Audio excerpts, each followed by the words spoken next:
Amigas e amigos, o ex-presidente Luiz Inácio Lula da Silva gravou aí um vídeo que circulou nas redes sociais, fazendo um desafio aos seus acusadores, em especial a turma lá da Operação Lava Jato, né? O presidente comentou aí sobre o sentido, o caráter, o objetivo das acusações que são feitas contra ele por aquele grupelho lá de fascistas do mini estado fascista de exceção da República de Curitiba, né? E ele disse aqui que o Lula, né, dizendo que ele estava concluindo, deduzindo que se aquela turma lá estivesse no lugar dele, certamente faria o que dizem que ele fez, né? Uma bela síntese, uma formulação precisa do sentido das acusações da turma da Operação Lava Jato.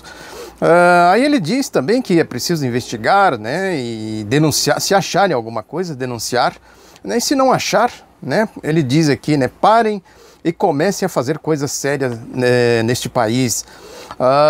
Evidentemente que isso é simplesmente um desabafo. O Lula tem toda a razão de falar nesse tom, porque ele está bloqueado pela mídia, censurado, é tratado aí como como um fora da lei, né? Esse é o diapasão que a mídia vem tratando a questão aí, das acusações que essa turma lá da Lava Jato vem fazendo contra ele, né? Incitando ódios, né? Incitando aí esses cachorros loucos, como eu falei aqui, esses blogueiros aí, né? Um pior que o outro, do boca suja, riem como hienas fascistas, né? Que são, né, gente, enfim, da pior espécie do ponto de vista moral. Aí o Lula também diz para aquela turma lá, não sejam reféns, né, da imprensa. Ele quer dizer, na mídia, a imprensa é uma coisa civilizada, a mídia transmite simplesmente uma ideologia, né, faz a politicagem que a gente sabe muito bem como eles atuam aqui no Brasil. Aí diz ainda o Lula, vocês têm estabilidade no emprego, não é para serem reféns da imprensa, né? Quero saber se investigou, se tem provas, se tem uma conta, aí denunciem. É evidente que não tem, não investigaram, né? Porque o Lula fala em tom de desabafo, mas é preciso que a gente entenda a atuação dessa gente aí lá da Operação Lava Jato e seu entorno, né? Os seus cachorros loucos, né? Toda essa renca de gente desqualificada que gravita em torno aí da Operação Lava Jato, do golpe, né? A Operação Lava Jato é a alma do golpe, né? A essência do golpe. Enfim, não dá para acreditar que essa gente, esse tipo de gente seja ingênuo, né? Estejam lá simplesmente enganados por algum canto da sereia, coisa do tipo. É uma questão ideológica mesmo, né? Uma questão que envolve dinheiro, né? Poder econômico, né? Que se traduz em poder político, né? Se a gente pensa assim mesmo, é gente sem moral, sem estatura para enfrentar um debate sério sobre o que é o Brasil, a perspectiva do Brasil, os interesses da nação, do povo brasileiro, e vai por aí afora. Aí o Lula ainda termina dizendo que teve a honra de presidir o país quando o Brasil tinha a perspectiva de ser a quinta economia do mundo, e faz um apelo enfático no encerramento da sua fala, quando ele diz, me respeite para que eu possa respeitar vocês. Né? Como eu sempre digo, né? É uma coisa é a gente ver esses pronunciamentos no seu âmbito político, diplomático, né? Outra coisa é ver do ponto de vista ideológico, da essência do que representa, né, esses comportamentos, né? Do que representam esses comportamentos, porque respeitar é um dever, a gente deve respeitar as pessoas, né? Seja ela quem for, de que pensamento pertença, de que grupo social, político, religioso, filosófico e etc., né? O respeito é uma questão de civilidade, de civilização, coisa que eles não têm, né? É importante enfatizar isso. Mas, do ponto de vista moral, essa gente não merece nenhum respeito, né? Porque a moralidade obedece à seletividade. Nós não podemos, nós, povo, democratas, cidadãos civilizados, não podemos respeitar a moralidade hipócrita, farisaica daquele tipo de gente, né? Porque quando se fala em moralidade é importante ter em conta também a questão social. A moralidade é um conceito social, né? O respeito aos direitos coletivos, né? O interesse público, né? Aí surge a pergunta, a interrogação, essa gente, né, dos golpistas, aí, principalmente a sua ponta de lança, que é a Operação Lava Jato, respeita isso? Respeita os direitos coletivos? Respeita a Constituição? Essas acusações que fazem contra o Lula, por exemplo, quer dizer, acusam e não apresentam nenhuma prova, nenhuma substância, só adjetivos, deduções, ilações, delações, né? Isso não é um jogo sujo, né? Vamos refletir por mais de um minuto para a gente chegar a esta conclusão óbvia. Melhor dizendo, não precisa raciocinar mais do que um minuto para se chegar a esta conclusão óbvia. Não tem respeito nenhum à coletividade, à civilidade, à urbanidade, né, as leis, a Constituição. Do ponto de vista moral, é um tipo de gente rota, né, porque expressa exatamente uma ideologia. É importante a gente citar, não se fala de pessoas, fala-se da sua ideologia, que transforma essas pessoas em gente desqualificada, subqualificada, né, gente de moral, sem moral, né, moralista sem moral, para usar um termo aí que já está bastante popularizado. O Brasil entrou nessa tendência, né, dessa moralidade falsamente difundida como religiosa, né, porque é fácil, né, pegar a Bíblia e sair dizendo porque Jesus falou isso, Deus falou aquilo outro, não sei o quê, né, é fácil dizer, né, vai ver na prática. Por exemplo, tem muita gente que sai por aí pregando Bíblia e pregando e dando lição de moral nos outros, né, e ao mesmo tempo fica defendendo gente sem nenhuma condição de dizer que se situa dentro do campo da moralidade pública, do respeito aos direitos, respeito ao próximo, né, aos preceitos aí, por qualquer ângulo que se olhe, que se faça exegese da Bíblia, né, a gente chega fácil à conclusão de que eles estão fazendo uma pregação mentirosa.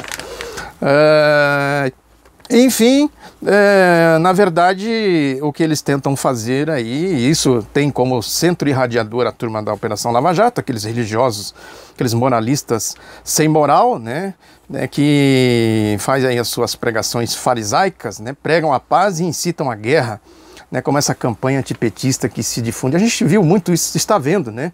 Agora, no segundo turno das eleições, essa campanha anticomunista, antipetista, isso é diabólico, né, do ponto de vista bíblico, fazendo aí, como eu disse, a exegese, ou palavrinha difícil de falar, mas enfim, é isso aí, né, uma interpretação no todo, né, no contexto do que a Bíblia defende, do que a Bíblia diz como a Bíblia diz que os cristãos deveriam se comportar, levando, evidentemente, em conta a síntese de tudo, né, de toda a trajetória aí das pregações que eles fazem, né, no sentido literal, né, não aí com as abstrações oportunistas e falsamente da moralidade, da falsa moralidade, enfim.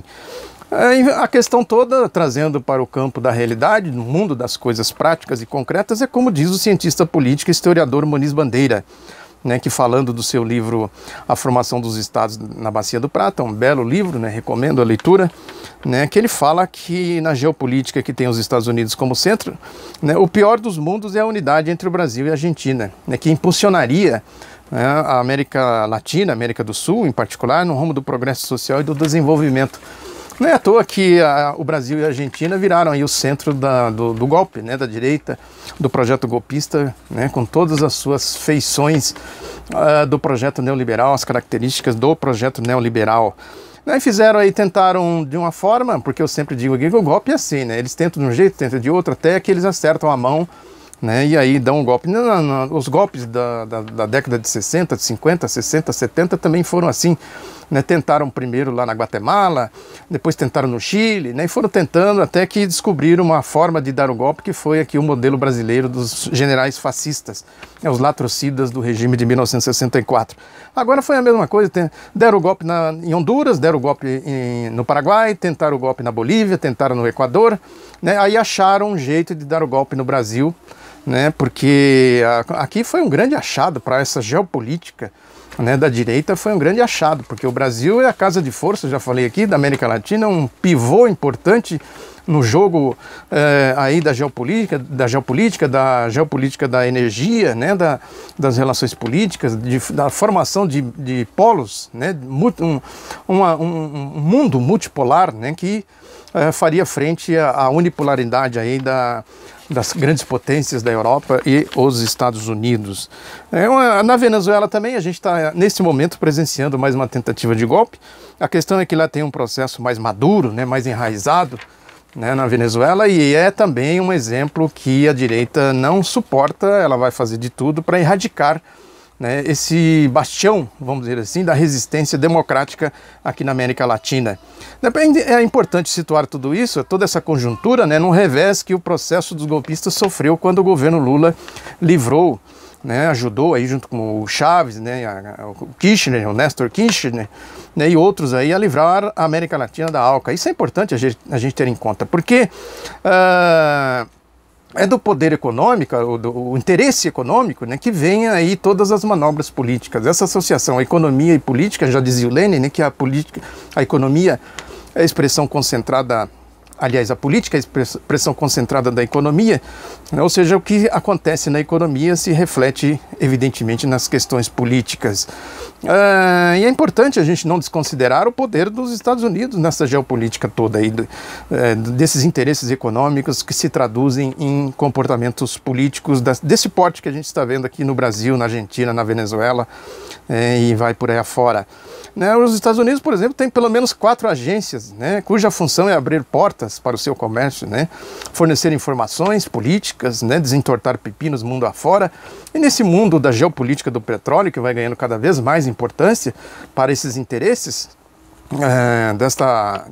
desse mundo unipolar, né, dessa associação Estados Unidos e União Europeia, né, essa geopolítica tem uma importância muito grande. Não à toa que eles hostilizam a Rússia, hostilizam a China, o Irã, né, a Coreia do Norte, porque é preciso a gente considerar as coisas que estão por trás das coisas. Não são simplesmente questões políticas, democracia, não é nada disso. O interesse aí é a geopolítica da energia, do petróleo. E os Estados Unidos têm agido assim com essas agências, né? E quando há um impasse mais grave, ou impossível de ser resolvido por essas agências, o próprio presidente aparece em público, né? Com aí toda a sua linguagem que a gente conhece muito bem, de hostilidade, né? A quem lhe faz oposição na geopolítica mundial, sempre o discurso da democracia, dos direitos humanos, né, aquilo que a gente conhece muito bem. E não é incomum o presidente aparecer com o boto do exército na lapela, ou seja, para mostrar que eles têm o poder de fogo, né, as armas. Nós não temos, o Brasil não tem, né, as armas de guerra norte-americana, nem a sua diplomacia policialesca, coisas que a gente deve se orgulhar, né, devemos ter isso na devida conta, mas um pouco de firmeza e coordenação só foi possível quando Lula mudou o rumo da política externa brasileira, né, porque o Brasil fez exatamente isso, ele se conectou a outros polos para fazer com que isso que o Lula estava dizendo aqui, disse, né, no vídeo que eu comentei aqui no começo, que o Brasil tinha perspectiva de ser a 5ª economia mundial. Então a questão toda, mais do que as questões sociais, né, que aí o golpe vem com o seu programa, eu já falei aqui dos 3 fatores, o déficit forjado de 170 bilhões de reais, déficit público, né, que foi criado para justificar a PEC 241, a PEC da maldade, né, e também a reforma da Previdência e todos os penduricalhos do entulho neoliberal, aí que pode ser, que vem com certeza no bojo aí desses 3 fatores. E também é preciso considerar a mudança no pré-sal, a entrega do pré-sal, o projeto do José Serra, do Tucano, né, os ataques à Petrobras com a farsa da Operação Lava Jato, né, e é importante coisa que raramente se fala, que é um infame programa de desinvestimento da Petrobras, né, porque isso é uma coisa abjeta, né, desinvestimento, né, eles estão desmontando a Petrobras. Eu acho que ainda não se tem na devida conta o que isso representa, o que significa para o povo, para a soberania do país, para o nosso pré-sal, enfim. E fundamentalmente nessa questão a mudança na política externa. Tudo isso é expressão, o José Serra, né, desconectou o país dos BRICS para se reconectar, retomar a política externa neoliberal, né, da época do Fernando Henrique, de fazer aqui do Brasil um mero quintal, né, como se dizia antigamente aí, dos interesses econômicos, né, essa elite brasileira, que são vendilhões da pátria, né, que se vende aí por 30 dinheiros, simplesmente para ter acesso a 1 ou 2 pontos a mais no PIB brasileiro, né, faz esse conluio aí do mundo financeiro, né, tira do povo, tira direitos do povo, recursos do povo, enfim, tudo que nós conhecemos. Mas tudo isso é expressão da crise econômica do mundo, né? A crise econômica do capitalismo, que tem, como eu disse, seus reflexos na política, né? São as contrações, né, de um sistema com contradições insolúveis, né? É importante a gente ter essa referência aí na geopolítica mundial para a gente entender o que está acontecendo aqui no Brasil. É isso que produz esses comportamentos bárbaros, né, com os quais estamos convivendo aqui no Brasil do golpe. É só isso, né? Nesse sentido, a gente precisa ter uma visão ampla, né, geral para a gente compreender o real significado do golpe e o real significado desses comportamentos bárbaros que a gente está vendo aqui, desses fascistas. A gente viu na Paulista aí ontem aquelas manifestações incivilizadas, né? Então, a direita aí, um setor da direita, né, que é a expressão mais atuante desses comportamentos fascistas que eu venho falando aqui muito bem. Muito obrigado, mais uma vez, peço para que vocês espalhem o outro lado da notícia. Um abraço e até a próxima.